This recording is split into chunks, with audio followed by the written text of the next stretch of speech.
Nah, ini di sisa masa jabatan sampai September nanti.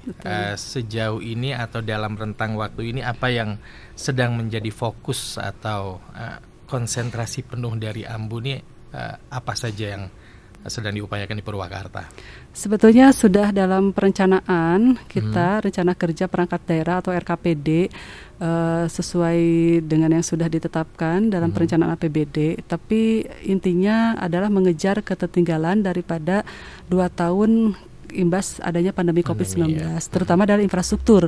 Karena kan kalau infrastruktur itu proses atau mekanisme sampai pada tahap selesainya itu kan panjang. Dari mulai lelang perencanaan dulu, setelah perencanaan kemudian lelang kegiatannya dulu gitu kan. Setelah itu baru pelaksanaannya. Bahkan seperti jembatan itu, karena setiap tahun saya bangun jembatan.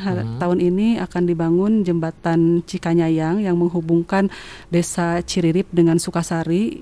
Ini adalah lingkar baratnya Purwakarta gitu ya. Jadi ujung barat Purwakarta perbatasan dengan Karawang dan Bogor serta Cianjur. Aksesnya memang belum terlalu baik gitu ya, karena dulu terisolir, tapi beberapa tahun ini sudah bisa dilalui dengan akses darat yang memadai dengan jalan betonisasi. Ada satu jembatan yang kita akan bangun di sana. Setelah tahun kemarin juga kita bangun jembatan Cibayongbong yang menghubungkan desa di Maniis dengan desa Sukasari, dengan kecamatan Sukasari gitu. Nah itu kan perlu proses ya, jembatan itu prosesnya panjang. Jalan juga, kalau hot mix mungkin agak pendek ya gitu. Tapi kalau betonisasi justru ada proses yang begitu panjang.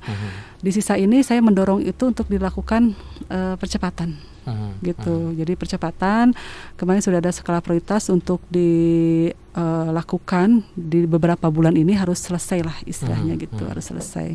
Ya mudah-mudahan bisa sampai pada September di beberapa kegiatan infrastruktur jalan terutama, kecuali jembatan memang tidak bisa karena itu sudah direncanakan sampai akhir tahun. Nah ini kalau bicara tentang target pembangunan infrastruktur dari masa jabatan Ambu begitu ya sampai nanti di September, tapi karena ada 2 tahun di sana ada COVID begitu ya, mungkin refocusing anggaran dan lain sebagainya. Ada berapa persen yang harus dikejar Bu sampai nanti akhir masa jabatan kurang lebih? Jadi sebetulnya kalau melihat dari persentase kemantapan jalan tahun 2017 dan 2018 Purwakarta pernah sampai pada persentase 87%. Nah hari ini terakhir dirilis oleh DPUTR Purwakarta memang ada penurunan yang cukup besar kalau dari nilai, kalau persentase memang kecil, tapi sebenarnya kalau dinominalkan itu perlu anggaran yang begitu besar. Yaitu dari 87 itu hari ini kemantapan jalan di Purwakarta hanya 84%. Jadi 3% lah kurang lebih ya, 83, 84. Nah 3% itu memang kalau persentase kecil, tapi kalau panjang jalannya itu lumayan, dan kalau dinominalkan dengan anggaran itu juga besar gitu. Mungkin tidak bisa terkejar dalam jangka waktu 1 tahun anggaran ini gitu. Nah kenapa ada penurunan selain dari tadi 2 tahun tidak bisa dilakukan pemeliharaan, pembangunan, peningkatan gitu. Ada juga memang jalan-jalan yang masa usianya sudah habis gitu. Jadi masa usia itu misalkan hot mix itu kalau jalan dengan kondisi hot mix itu paling 4-5 tahun. Kalau yang kemudian digunakan dengan tonase kendaraannya yang wajar, jadi tidak melebihi daripada tonase ketentuan. Nah kalau beton itu lebih panjang lagi lah, bisa maksimal 9-10 tahun. Itu pun kalau digunakan juga sesuai tonasenya, sesuai dengan kapasitas peruntukannya betul. Nah kebetulan di tahun 2020 dan 2022 ini banyak usia jalan yang sudah selesai gitu kan. Nah harusnya kan kemarin itu dilakukan peningkatan lagi, pembangunan lagi, itu tidak dilakukan. Jadi memang jalan banyak yang kemudian yang rusak gitu kan.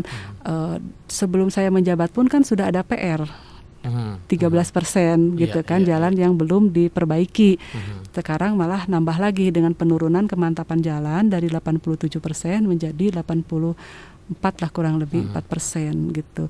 Tapi itu menjadi sebuah tantangan bagi saya ya. Mudah-mudahan kita mengejarlah di anggaran tahun ini bisa naik 1% lah, jadi 85% gitu kan. Walaupun yang 2% itu sepertinya akan sulit dikejar dengan kemampuan anggaran kita yang terbatas. Apalagi tahun ini ada kebijakan nasional yang mana kita tidak mendapatkan DAK untuk fisik jalan, karena DAK itu diberikan kepada mereka yang kemantapan jalannya di bawah 70%, sedangkan Purwakarta itu kemantapan jalannya sudah di atas 70%. Jelas itu kita tidak mendapatkan DAK fisik untuk infrastruktur jalan. Ya.